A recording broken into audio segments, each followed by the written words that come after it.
Assalamualaikum warahmatullahi wabarakatuh. Alhamdulillahirabbil alamin wassalatu wassalamu ala asyrofil mursalin wa ala alihi wa sahbihi ajma'in. Raditu billahi rabban wa bil islami dinan wa bi Muhammadin nabiyyan wa rasulan. Pertama sekali marilah kita bersyukur kehadirat Allah Subhanahu wa taala dan berselawat kepada Rasulullah Muhammad sallallahu alaihi wasallam, karena dua hal ini merupakan salah satu persyaratan agar doa kita diterima oleh Allah Subhanahu wa taala. Sambil kita beriktikaf di dalam masjid ini, yang Allah masih memberikan kita kesempatan untuk salat berjamaah subuh. Mungkin juga tadi kita sudah melaksanakan sudah pastinya salat sebelum subuh, salat saja 2 rakaat. Dan insya Allah nanti sampai setelah kebermanfaatan juga insya Allah diberikan kesempatan oleh Allah untuk melaksanakan paling tidak 2 rakaat salat di awal waktu doa atau disebut salat subuh. Rasulullah Muhammad sallallahu alaihi wasallam menyebutkan, siapa saja yang salat 2 rakaat sebelum fajar sebelum subuh, maka diberikan pahala oleh Allah Subhanahu wa taala seperti seisi dunia dan akhirat. Kemudian kalau siapa yang salat 2 rakaat setelah matahari keluar, jangan langsung salat selepas matahari keluar, ditunggu sampai 15 menit, karena kalau sedang keluar matahari dilarang untuk salat ke waktu tahajud. Ini pahalanya juga tidak main-main. Pahalanya diberikan oleh Allah Subhanahu wa taala sama seperti kita melaksanakan haji dan umrah. Dan mudah-mudahan insyaallah nanti Allah memberikan kesempatan kepada kita sebelum kita mungkin yang sudah mendaftar haji menunggu 10 atau 20 tahun, insyaallah kita dapat melaksanakan atau dapat menerima pahala haji dan umrah setiap subuh, setiap keluar matahari dengan salat wajib. Sidang jamaah rahimahullah, hari ini saya dimintakan untuk kita ceritakan sedikit tentang ma'al hijrah. Kalau di Malaysia itu ma'al hijrah, karena kita mau memasuki bulan hijrah, bulan pertama bulan hijrah yaitu Muharram.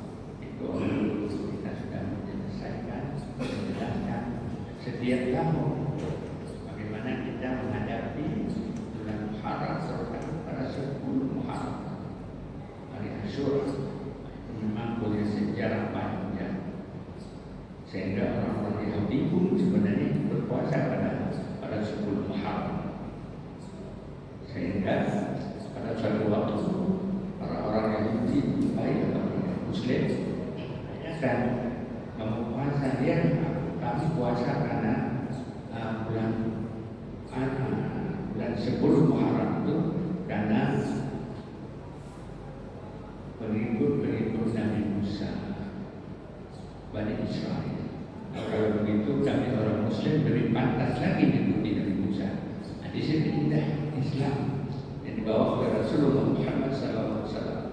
Sesungguhnya agama yang dibawa oleh para nabi itu semuanya Islam, walaupun namanya berbeda-beda. Sehingga Islam disebut oleh Nabi Muhammad SAW disebut sebagai khatimun Nabi, Nabi terakhir yang menyempurnakan seluruh ajaran-ajaran sebelumnya. Tak perlu dipertentangkan, terkecuali orang yang kurang paham karena tidak dipahami secara seutuhnya ajaran-ajaran sebelumnya. Bapak Ibu rahimahumullah, kenapa itu penting? Sebenarnya kalau kita di Indonesia, ya, termasuk di Aceh, itu kan ada hari-hari besar Islam, perayaan hari-hari besar Islam. Itu ada momentum-momentum di mana kita kesempatan untuk mengincrease, untuk menampakkan keimanan kita. Begitu juga dalam keseharian, kita harus smart, harus cerdas, memilih waktu-waktu atau tempat-tempat, walaupun kita beribadah melakukan sesuatu yang itu amal yang kecil, yang sedikit, tetapi mendapat reward, mendapat pahala yang banyak. Dan ini kalau saya boleh bandingkan sedikit dengan negara-negara minoritas dan termasuk di dalamnya dengan di Australia, karena memang mereka sangat materialistis secara berpikir untung dan rugi, tetapi ini positifnya untung dan rugi menurut keperluan Islam, menurut kepentingan Allah Subhanahu wa taala. Maka hampir seluruh masjid syariah kalau kita di sana memang ada orang menunggu waktu-waktu yang mustajabah. Kita tidak perlu menunggu waktu mustajabah dan tempat itu seumur hidup sekali waktu kita memegang sampai bersenggol-senggolan kita untuk menuju Hajarul Aswad atau Rabbah, yaitu itu baik. Tapi yang lebih baik 24 jam ini diberikan kesempatan oleh Allah Subhanahu wa taala, siapa saja yang punya kesempatan dan mau beribadah kepada Allah Subhanahu wa taala pada waktu-waktu itu, maka dia akan mendapat balasan yang begitu besar. Kita tidak tahu kapan dipanggil oleh Allah Subhanahu wa taala. Maka setiap tahun menjelang Muharram ini adalah bulan evaluasi diri kita, mengevaluasi apa yang telah kita lakukan dan mempersiapkan diri apa yang semestinya harus dilakukan. Yang dulu ketiga, misalnya di bulan kemarin bulan Haji Dzulhijjah, kita tertinggal mungkin puasa Arafah. Sekarang kita harus ingat. Maka kalau saya kira di sini di majelis pengajian anak diingatkan dari bagaimana mengetahui, bahkan kita harus ready aja, saya kira membiasakan menyebut Januari Februari yaitu tapi Muharram, Safar, Rabiul Awal, Rabiul Akhir, Rabiul Awal, Rabiul Akhir, karena dari bulan 12 ini ada 4 bulan yang bulan haram, bulan istimewa. Salah satunya ada di bulan Muharram ini. Kenapa itu penting? Karena itu kita perlu tajdid dalam iman kita, perlu tajdid dalam kepercayaan kita, perlu tajdid berbahagia, membaharukan ibadah-ibadah kita. Yang sangat utama dan pertama dalam hal itu adalah mengambil waktu-waktu kita untuk belajar, karena belajar itu dari kaitan sampai ke liang. Nggak ada istilah saya sudah selalu tua untuk belajar. Tidak ada istilah itu. Justru Allah memberikan umur kepada kita. Ini sebagian sudah seperti saya dan Pak Pak Nasir, saya kenal teman-teman sekuliah dulu sudah 70 kita dulu kan. Ini sudah dikasih bonus oleh Allah yang lain. Makin panjang orang yang sangat baik di sisi Allah adalah orang yang diberikan umur panjang, juga diberikan kesadaran untuk beribadah. Jadi panjang umur itu bukan hanya sekedar panjang umur, tapi makin panjang umur justru makin panjang kesempatan untuk beribadah. Mungkin pada cerita para sahabat dulu ada, sehingga ada Lailatul Qadri khairum min alfi syahr. Waktu itu kan para sahabat waktu itu merasa diri bagaimana orang-orang dulu umurnya panjang-panjang ratusan tahun, sedangkan Muhammad umurnya relatif 63 tahun. Bagaimana banyak kita beribadah, kita umur hanya 63, nggak bisa tambah. Jadi diberikan kesempatan, ditentukan ada khairul min alfi syahr. Siapa saja beribadah pada malam Lailatul Qadar sama seperti beribadah 1000 bulan atau sekitar 83 tahun. Masya Allah. Jadi hal-hal yang macam ini, ini harus diingatkan selalu dan diingatkan selalu. Jadi kendati pun pagi ini tema kita tentang Muharram, tapi saya stressingnya untuk pendidikan. Kenapa pendidikan? Karena ayat yang pertama diturunkan itu ayat untuk belajar. Iqra bismi rabbikal ladzi khalaq. Jadi iqra, baca. Ini kemampuan membaca orang Indonesia termasuk orang Aceh sudah sangat tinggi. Buktinya mana? Buktinya sekarang kalau kita lihat kan hampir semua kita punya api kan. Setiap hari, bahkan mungkin setiap saat kita membaca. Cuma bacanya itu yang kita butuhkan, apa yang dibaca. Kalau dikatakan kalau dulu kita tidak baca Quran, sekarang setiap orang, anak-anak pun baca. Mungkin anak-anak tidak membaca dalam tulisan, membaca dengan melihat gambar-gambar. Cuma ada gambar-gambar itu yang boleh tidak baik, yang boleh membuat dia tidak baik, mencontoh, melihat game, lihat video yang memang tidak semestinya dilihat. Jadi juga siapa yang bertanggung jawab? Yang bertanggung jawab kita sebagai orang tua. Bagaimana cara kita bertanggung jawab? Pertama harus dipahami sebagai seorang bapak hak dan tanggung jawab. Sebagai seorang suami harus tahu hak dan tanggung jawab. Sebagai seorang pemimpin harus tahu hak dan tanggung jawab. Rasulullah SAW bersabda, kullukum ra'in wa kullukum mas'ulun 'an ra'iyah. Setiap kamu adalah pemimpin, setiap kita adalah pemimpin, dan setiap kita akan diminta bertanggung jawab terhadap kepemimpinan kita. Kita diberikan sehari semalam 24 jam. Bagaimana kita gunakan itu? Alhamdulillah, semua kita dalam masjid ini tidak ada persoalan dengan pernafasan. Kita boleh keluar dan masuk. Tapi adakah kita bersyukur kehadirat Allah Subhanahu wa taala? Mungkin sebagian kita baru ingat itu adalah nikmat Allah yang sangat besar, bisa menghirup udara secara normal, mengeluarkan secara normal. Waktu kita sakit, tidak bisa mengeluarkan nafas, tidak bisa menghirupkan udara. Waktu itu kita baru merasa sadar. Sekali-kali kita perlu bayangkan di rumah kita bil listrik itu setiap 3 bulan kita telah datang selalu kita bayar. Tapi bil kita mengeluar dan mengambil nafas itu tidak pernah datang.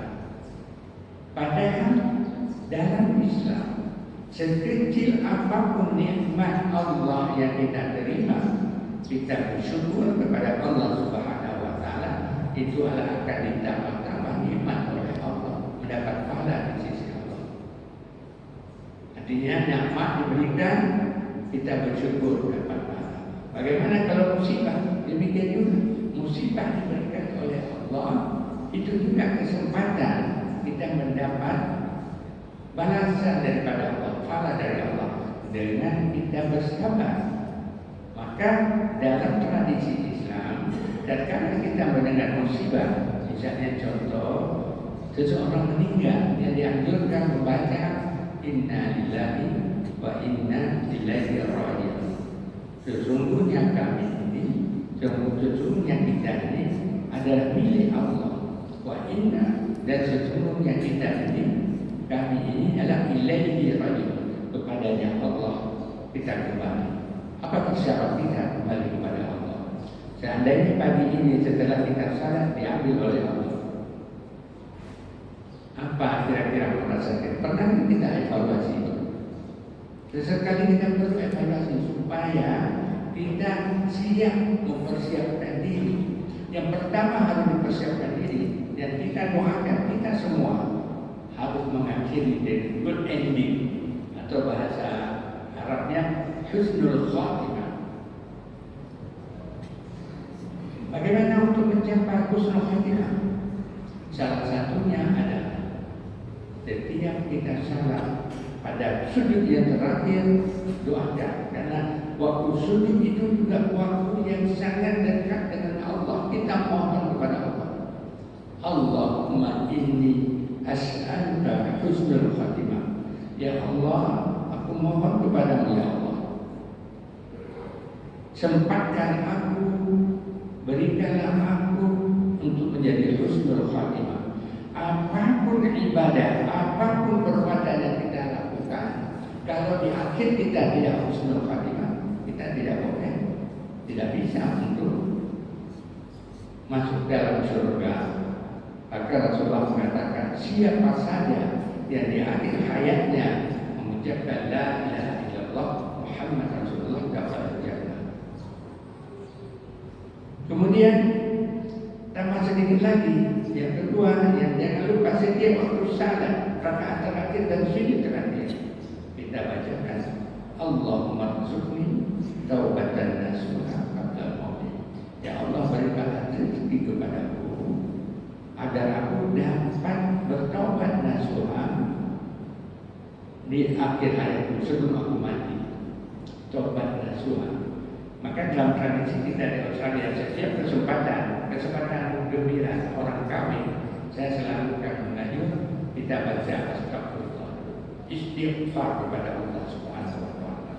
Rasulullah juga menyebutkan selepas salat kita istighfar, mohon ampun kepada Allah. Apakah ada di antara kita yang tidak berdosa? Tidak ada. Siapa bilang? Rasulullah bilang, kullu ibni Adam al-khata'. Setiap manusia itu ada salahnya. Tidak ada yang tidak salah. Wa khairul khata' at-tawwabun, dan sebaik-baik orang yang bersalah itu bertobat kepada Allah Subhanahu wa taala. Jadi istighfar, zikir itu muladzamah di dalam diri kita. Semoga ini juga salah satu jalan kita nanti menuju husnul khatimah. Kemudian yang ketiga, ditambahkan doa, ya mukallibal qulub, sabbit qalbi ala dini. Wahai yang membolak-balikkan hati, sabbit qalbi ala dini, tetapkan hatiku dalam agamamu. Jadi kita lihat baru-baru ini ada seorang ustaz kita yang kebetulan itu adalah mualaf, Ustaz Yahya apa namanya saja, ya Yahya Walu, Yahya Walu sedang baca khutbah, habis khutbah pertama panggil oleh Allah Subhanahu. Iri kita. Jadi kemudian ada kita lihat sekarang kan yang saya banyak kan. Kita bisa lihat ada orang sedang berzikir, sedang baca Al-Quran, sedang salat, dipanggil oleh Allah Subhanahu wa taala. Dan ini tidak tiba-tiba. Ini adalah mempersiapkan diri bagi kita. Cara-cara mempersiapkan diri itulah seperti saya sebutkan itu tadi. Maka bagi kita karena sudah terbiasa begitu salat, habis salat, assalamualaikum, kita baca dengan baik. Astagfirullahaladzim, astagfirullahaladzim, astagfirullahaladzim. Ada waktu baca Allahumma antas salam wa minkas salam wa ilaika salam wa hayna salam wa inna kita baca bulan zaman, terbiasa pada diri kita, pada lidah kita. Bahkan dibiasakan hal-hal itu yang baik-baik, karena waktu dari zaman itu sakit banyak. Memang kita sama-sama belum buat pengalaman itu, tapi disebutkan dalam kitab-kitab itu bagaimana sakit dicari nyawa. Kita tidak bisa menghindari. Itu yang pertama dari ibadah pondok. Kemudian ada ibadah sosial. Kalau tadi dalam hadis disebutkan kullukum ra'in wa kullu ra'in mas'ulun an ra'iyah, kita lihat posisi kita apa? Sebagai seorang bapak, sebagai seorang suami, sebagai seorang pak kecil, sebagai seorang wali kota, gubernur, menurut adat itu tanggung jawab. Kadar kemampuan kita memprotek diri kita itu dilihat dari segi kemampuan kita. Bagaimana kemampuan kita untuk bisa memprotek diri kita? Misalnya begitu ibadah itu tidak sama. Ada orang kaya raya, ibadah yang paling baik bukan iktikaf di masjid, beda. Kalau orang kaya raya, ibadah yang sangat baik adalah infakkan sedekahnya sebanyak-banyaknya untuk kepentingan Islam. Sebagaimana Abu Bakar Siddiq 100% hartanya diinfakkan. Maka tidak disebutkan donation, disebutkan infak. Apa beda? Infak adalah memberikan sesuatu yang kita sangat butuhkan sesuatu itu, tetapi juga kita akan infakkan, berikan sebanyak-banyaknya kepada kepentingan Islam. Anak yatim, anak-anak yatim, orang miskin, tetangga kita, siapapun. Tapi kalau kita memberikan sesuatu itu yang kita juga tidak penting lagi bagi kita, Misalnya pakaian yang tidak dipakai lagi kan nggak perlu diberikan, dan itu bukan infak. Diberikan dan tidak diberikan, kita tidak pernah tidak terima lagi sudah diberikan. Atau donation begitu datang kota itu ya kita kasih bagus, tapi itu belum pada kadar infak. Yang infak itu dalam kadar yang besar. Kadar besar itu tidak berbeda.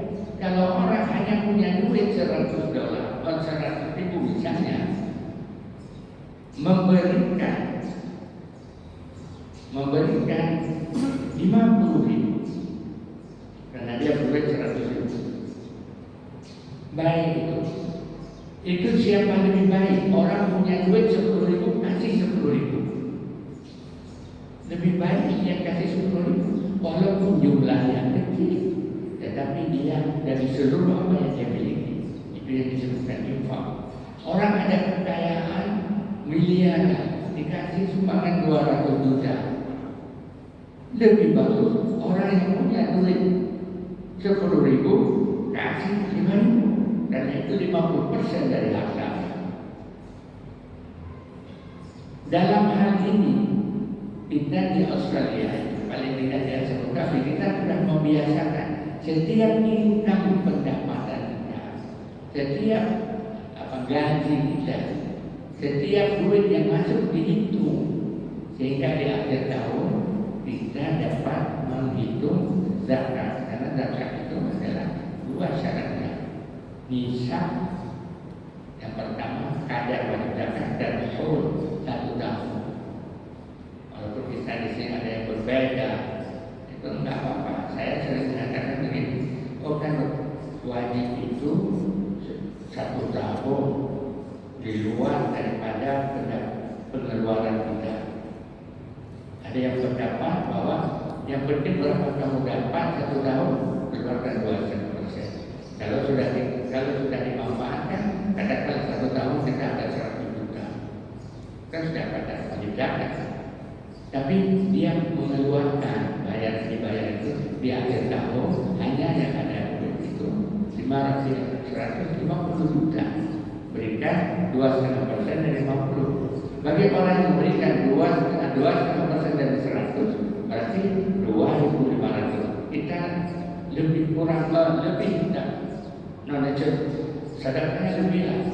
Karena kalau 50%, kalau dari 500 bukan 2.000, bukan 2.500, 1.250. Nggak apa-apa, itu menjadi sedekah. Makanya masjid-masjid, tempat-tempat ibadah kita di sana tidak mendapat bantuan daripada pemerintah, tapi itu dari jamaah. Kita juga tidak mengharapkan. Kalau ada, alhamdulillah. Kalau tidak ada, karena apa? Karena orang berlomba-lomba menyisihkan pendapatannya fisabilillah. Kalau zakat itu memang wajib. Jadi waktu saya beli dulu satu lot kita beli waktu itu 500.000 atau 5 miliar ya. Itu kita buat itu wakaf 500 meter 1 meter 1 meter 1.000. Ada orang yang kasih 100 meter, ada yang 1 meter. Dalam waktu itu kita masih kecil, sampai kita ini ada orang lain yang lebih besar. Dalam waktu tidak sampai 6 bulan sudah tercover semuanya. Karena apa? Karena itu investment kita. Itu ada disebut dengan sadaqatul jariyah. Para ulama mengatakan sadaqatul jariyah itu wakaf. Wakaf itu kan berhenti. Tanah itu atau benda itu wakaf berhenti untuk Allah SWT. Tidak boleh diperjualbelikan, tidak boleh ditukar fungsi. Terkecuali dalam hal tertentu itu akan dibicarakan kemudian. Tapi kalau sudah diwakaf hanya untuk fisabilillah. Saya dengar kita di sini ada urusan wakaf itu jadi masalah. Kenapa jadi masalah? Karena kepahaman terhadap itu. Maka untuk ilmu yang utama. Kemudian dalam ilmu akhlak yang utama. Ilmu yang utama adalah ilmu pemahaman terhadap akidah Islamiyah yang benar. Makanya kepada anak-anak kita yang kita didik pertama mengenal Allah. Kalau kita sebenarnya kalau di kampung-kampung sudah terbiasa begitu tamat Al-Quran kita belajar kitab As-Sayyid tadi. Di situ disebutkan awal nikmah al-fardullah. Awal-awal agama ada mengenal Allah Subhanahu wa taala. Nah, sekarang mau saya share sedikit kenapa di Australia atau negara-negara orang lain Islam terus bertambah. Di Indonesia kita Islam terus, zaman saya sekolah dulu Islam kita hampir 90%. Sekarang kok persennya turun kita. Dulu pernah 99%, sudah turun. Penduduk Muslim terbanyak dulu Indonesia. Sekarang Indonesia bukan penduduk Muslim terbanyak. Sudah kalah dengan Pakistan. Pakistan yang terbanyak. Kita dari segi jumlah turun, dari segi persentase juga turun. Dulu kan sering bilang, kenapa Indonesia begitu? Kok kita penduduknya banyak, nggak bisa. Kenapa di negara-negara lain bisa dibantu oleh pemerintah? Oh dia sedikit jumlahnya. Bukan persoalan sedikit dan tidak sedikit. Persoalan adalah ada milik, ada kemauan. Pemimpin begitu menerima amanah menjadi pemimpin disumpah di Indonesia. Jadi anggota DPR, DPD yang masuk disumpah dan dibacakan, wallah demi Allah saya terima amanah ini akan melaksanakan seutuhnya untuk kepentingan umat, tidak untuk kepentingan pribadi, melaksanakan secara baik. Tapi dalam kenyataan banyak yang berurusan dengan KPK. Apa tidak paham? Tidak paham dengan membaca. Kita juga setiap hari dalam salat buat komitmen. Inna salati wa nusuki wa mahyaya wa mamati lillahi rabbil alamin. Setiap saat kita. Tapi bagaimana realita setelah itu? Maknanya adalah kita tidak memahami apa yang kita ucapkan, atau kita memahami tapi tertutup. Makanya kita untuk anak-anak saya sering ajarkan ini doa sebelum mengaji, baca doa. Rabbi zidni ilman warzuqni fahma wa la tuzigh qalbi ba'da idh hadaitani. Ya Allah, jangan tutup hatiku setelah Engkau memberikan hidayah. Kita diberikan hidayah oleh Allah. Diberikan hidayah untuk ke Islam kita. Tidak ada usaha kita karena orang tua kita Muslim, makanya kita jadi Muslim. Apa usaha kita untuk jadi Muslim? Tidak ada. Makanya saya sering di sana kalau datang orang-orang yang mau ke Islam, ini akhir-akhir ini sebulan seminggu sebelum saya ke sini ada seorang gadis dari Brazil. Dia datang untuk mau Islam, mau masuk Islam. Oh, kamu nggak masuk Islam, kamu sudah Islam. Menurut pemahaman kami, karena kami follow kepada Al-Quran dan Sunnah, tentunya ijma dan sedia juga dalam Islam. Kullu mawjudin yulad ala fitrah. Setiap yang lahir itu fitrah. Para ulama mengartikan apa makna fitrah? Islam. Dari mana kita tahu fitrah yang ada dalam hadis itu Islam? Lanjutan hadis. Fa'abawahu yuhawidan au yunassirani au yumajisani. Orang tua persekitaran lingkungan yang membuat seseorang bayi yang lahir fitrah itu menjadi Yahudi, Nasara dan Majusi. Jadi kalau kamu datang ke saya sekarang mau masuk Islam, sebenarnya bukan masuk itu, kembali kepada Islam. Bahkan kita sering, saya paling tidak sering menanyakan sebelum bersyahadat, kamu percaya Tuhan itu ada? Ya percaya. Kamu percaya bahwa Tuhan yang sepantasnya dijadikan Tuhan itulah Allah. Dia, kamu percaya bahwa Nabi Muhammad itu Nabi atau Rasul? Percaya? Sebenarnya kamu sudah Islam, cuma ada gesture saja, daftarkan saja, daftar bacakan asyhadu alla ilaha illallah wa asyhadu anna Muhammadan Rasulullah. Tasbih, apa yang diucapkan tasbih. Itu juga perlu proses. Ini pengalaman saya, ada seorang yang masuk Islam itu pas kebetulan hari Sabtu kita di masjid itu ada pengajian, dia datang masuk Islam, kita syahadakan terlepas salah. Kemudian hari Seninnya datang ke rumah saya. Dia bilang dia mau lagi jadi Islam. Kenapa? Nah, ditanya, kenapa? Saya hari Minggu datang ke masjid yang kamu mengajar itu hari Sabtu, masjid bulan itu masjid Darul Iman. Oke, ada apa saya? Ada orang mengatakan anjing itu nggak boleh macam, nggak boleh pegang anjing. Apa itu benar? Tadi juga saya, karena dia benar. Ya benar pasti benar, tapi kalau kita katakan benar ya udah, yang itu dia mau keluar dari Islam. Sebelum saya jawab itu saya mau tanya, apa urusan, apa hubungan anjing itu tidak boleh dipegang oleh orang yang sudah Islam dengan kamu datang menanyakan kepada saya? Begini, saya sudah bekerja 6 tahun pada hotel anjing. Di sana begini, kalau orang-orang pergi anjing di Australia, kalau di England lebih. Di England itu anjing itu undang-undangnya dibawa oleh sekarang oleh raja. Sangat dihormati.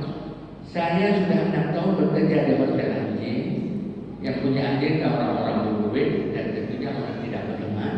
Kalau dia mau holiday atau pergi kemana-mana beberapa hari, tidak ditinggalkan begitu saja di hotel itu. Di situ diperlakukan sebagai raja. Bagaimana sebagai raja? Perlu gosok gigi, dibawa untuk gosok gigi. Gosok gigi anjing, gosok gigi anjing itu bayarnya kepada dokter anjing itu, dokter binatang $125 untuk gosok gigi. Kemudian nanti 13 kali potong poninya dibayar dan seterusnya. Oke, jadi tugas saya kerja itulah nanti dimandi dapat gaji banyak dapat gaji sampai 5 kali atau 4 kali dari orang bekerja di luar itu. Ya, kalau sekarang itu gaji mingguan yang standar itu sekitar 8 sampai 1.000 seminggu. Dia boleh dapat 3 atau 4 kali dari itu.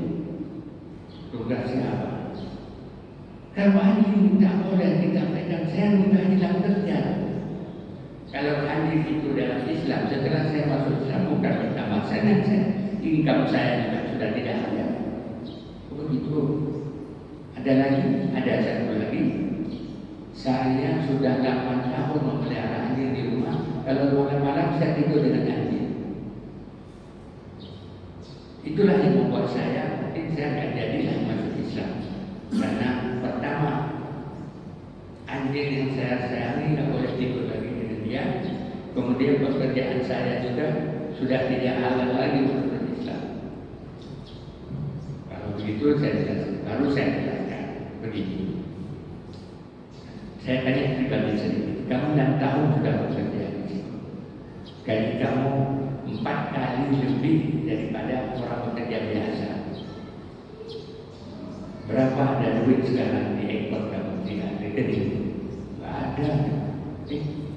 Tapi kamu sudah bekerja 6 tahun dan gajinya besar, 4 kali daripada gaji standar di normal. Punya rumah kamu? Tidak juga. Punya mobil? Tidak juga. Nah, inilah sebab kita orang Muslim gajinya standar, tidak lebih daripada tahun. Tapi mereka yang sudah bekerja 5-6 tahun sudah punya rumah sendiri, sudah punya kendaraan dan ada duit di bank. Bahkan saya gajinya lebih rendah lagi. Saya punya anak lagi, hidup dengan istri kayaknya kamu kan belum pernah kawin belum. Nah, nanti kamu kalau sudah kawin kamu bisa rasakan enak hidup dengan anjing atau dengan manusia. Dia rupanya karena berpikir adalah duit, tersentak juga bagaimana orang muslim gajinya sedikit bisa simpan itu, duitnya bisa simpan, akhirnya bisa beli rumah, bisa beli bagaimana. Inilah Islam sangat tidak mengatur. Tradisi di Australia itu orang-orang yang bukan Islam terima gaji dan pada umumnya terima gaji hari Kamis. Itu begitu hari Senin datang dah habis. Biasa anak-anak muda kita kerjanya sama dalam perusahaan, di pabrik sama kerja di situ.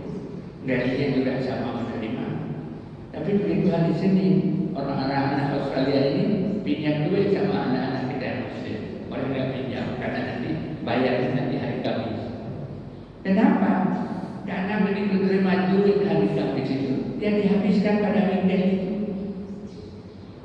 Kalau kita minum kopi misalnya $6 atau $5 satu cawan itu, mereka minum yang haram-haram itu $75, bahkan ada yang lebih.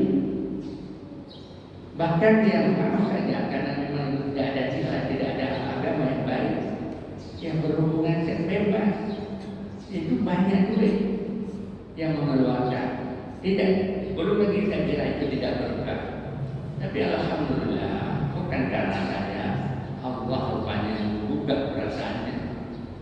Dia kalau begitu saya keluar dari bekerja petugas membersihkan atau memandikan anjing, cuci piring saja itu kamu dapat dari 300 ke 500, kamu bisa akses mandikan teman-teman.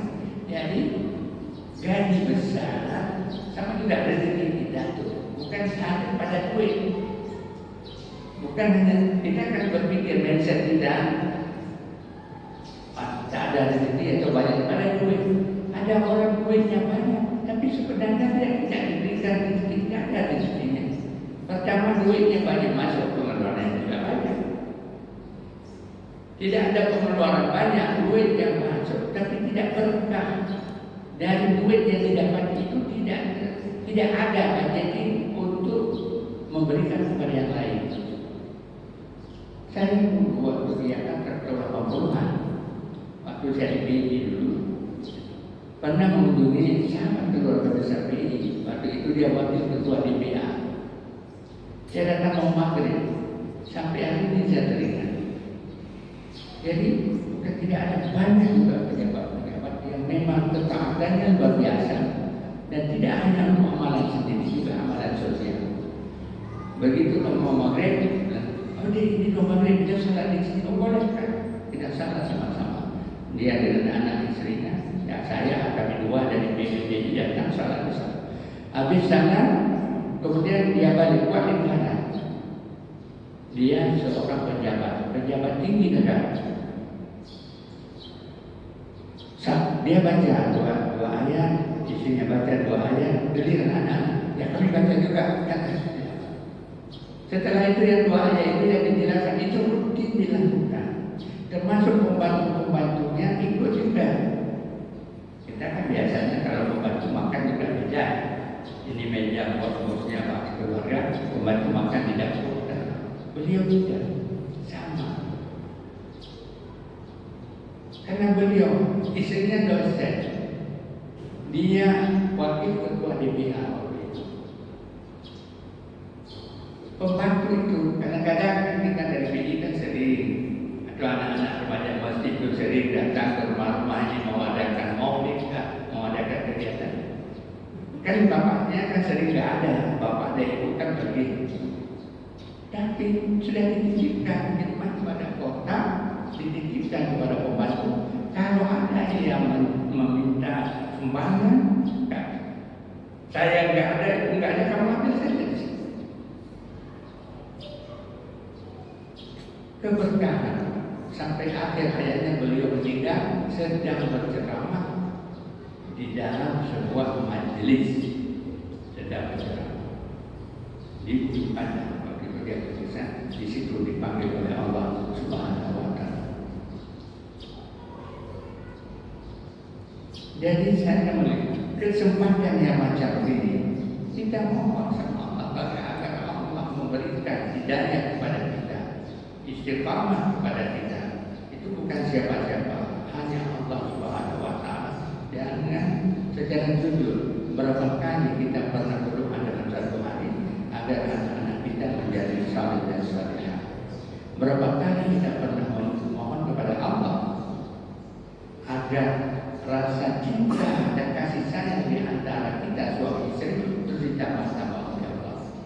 Biasanya kan kalau kawin dibacakan oleh guru kita, oleh imam kita, salah satu tujuan daripada perkawinan litaskunu ilaiha wa ja'ala bainakum mawaddah wa rahmah. Habis itu dah apa usah, tapi berdoa agar Allah menanamkan, menyatukan hati.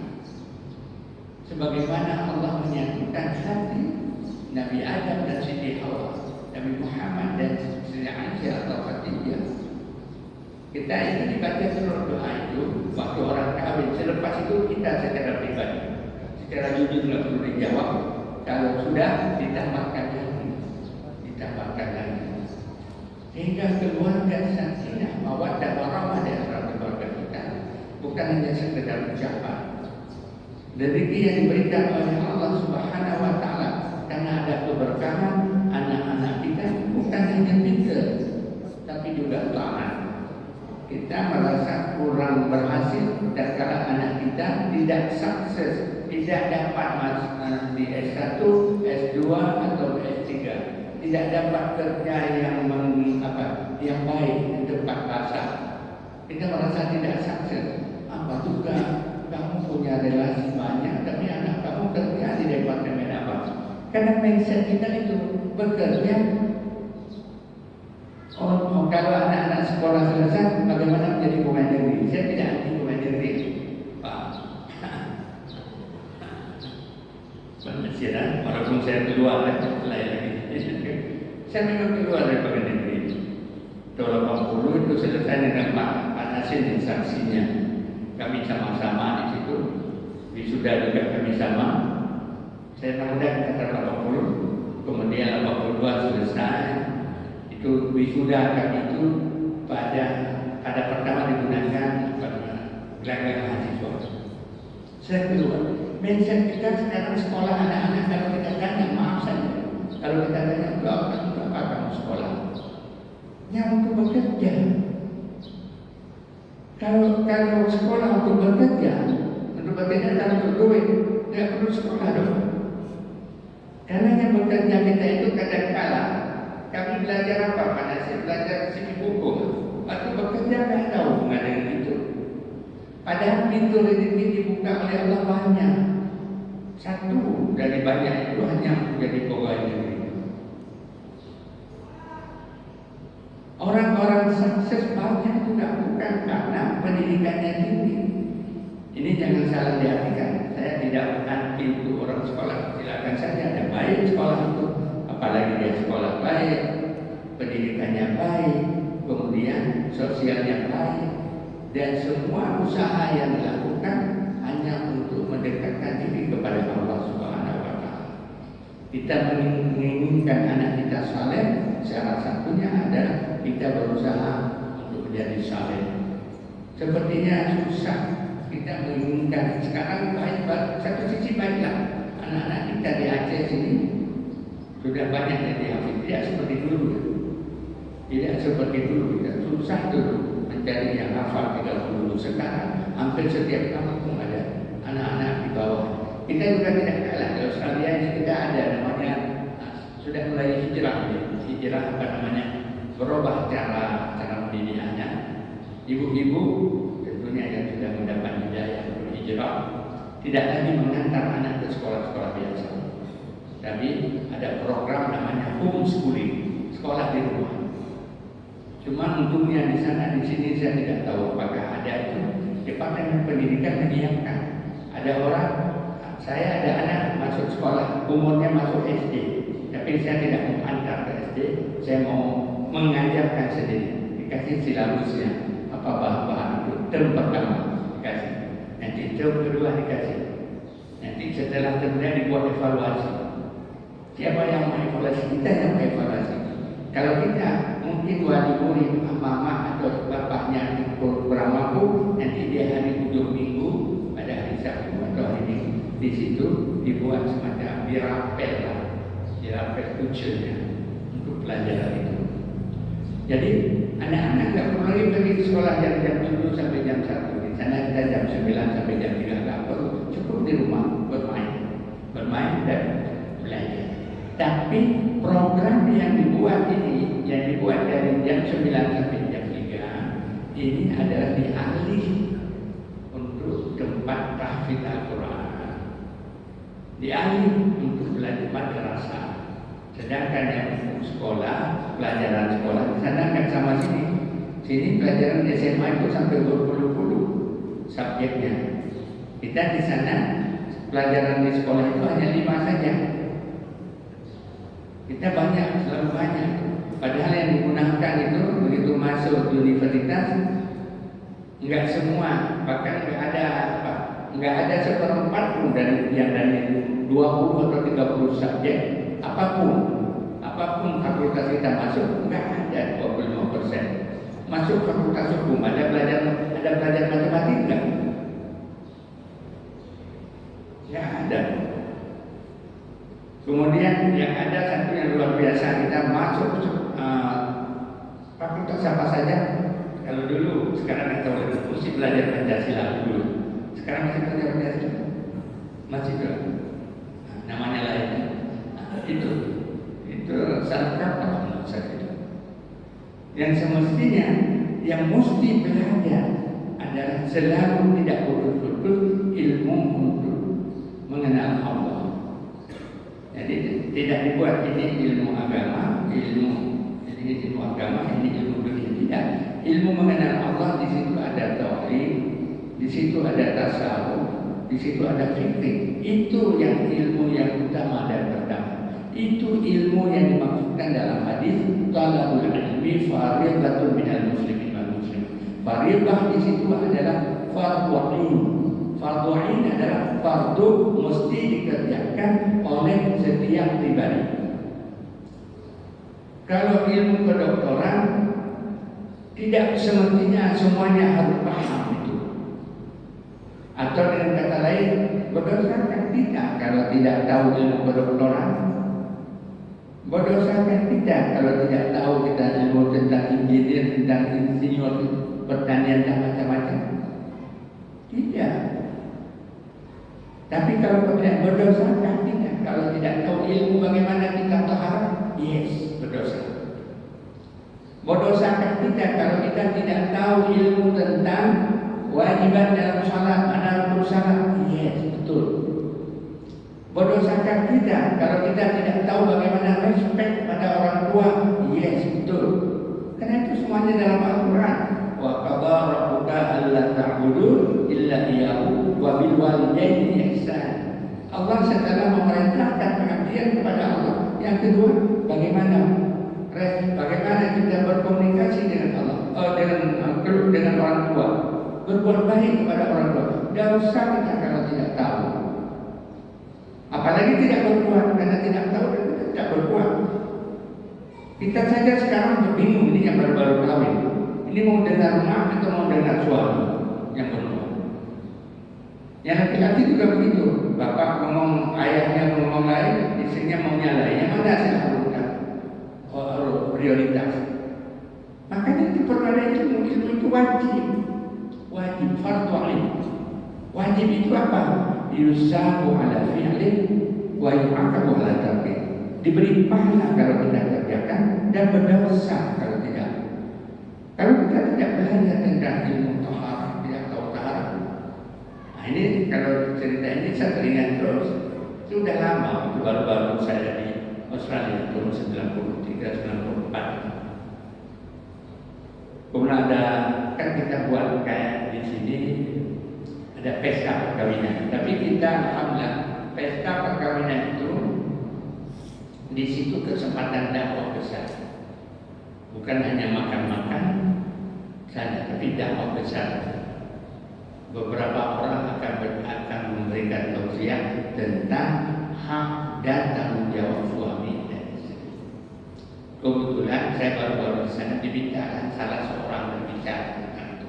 Entah bagaimana karena kita berulang. Saya cerita yang tidak cerita yang lain, yang kecil-kecil saja. Ya, kalau kita sudah kawin dulu, belajarlah bagaimana baca doa panjang. Cuma yang sebelumnya yang penting adalah baca campur kan, doa kalau waktu itu mandi bagaimana. Apa yang terjadi hari itu, sore itu, sebelum maghrib, pengantin baru itu yang lagi itu datang ke rumah. Pak, boleh juga tulis doa mandi. Dia umur sudah 27 tahun. Bayangkan 27 tahun karena baru dengar begitu ada doa dalam mandi, ada doa dalam kita mandi, bukan hanya sekedar basuh, ada niat kan begitu. Dia tidak tahu tapi apa yang harus dia tahu, suruh tulis apa niatnya mandi. Begitu juga niatnya yang lain. Kenapa bisa terjadi begitu? Ya ini juga saya melihat ini juga mengimbau kepada adik-adik yang mau hijrah, yang mau merantau, itu ada pekerjaan yang sangat baik. Kita bisa melihat luas, termasuk Islam lebih luas. Kalau kita di sini kan sepertinya yang begini, tak boleh yang lain kalau berbeda. Kita seperti kemarin 2 hari raya. Hari raya itu tidak jauh tempat saya tinggal itu, di lapangan itu orang India, Pakistan, Bangladesh. Anak ibadah mereka salat hari raya 5 kali, mulai jam 7 saya turun, kemudian di tempat yang sama, kemudian 7:30, 8, 8:30, 9, 9:30, 5 kali. Kalau Jumat satu masjid itu 2-3 kali biasa. Kalau di sini kan jadi masalah besar, kita nggak ada masalah, nggak ada masalah. Jangan masalah-masalah kecil itu dibesar-besarkan. Dengan kita hijrah Maria itu, maka kita bisa terbuka. Saya kira demikian Bapak Ibu. Saya sudah diingatkan sebenarnya mau cerita panjang lagi, tapi insya Allah lain kali kita ngomong nanti. Dan seluruh apa yang saya sampaikan yang benar datangnya dari Allah, yang salah dari saya. Mohon kepada Allah diberikan ampunan dan mohon maaf kepada Bapak-bapak Ibu di atas ketidakberkenaannya. Terima kasih. Wassalamualaikum warahmatullahi wabarakatuh.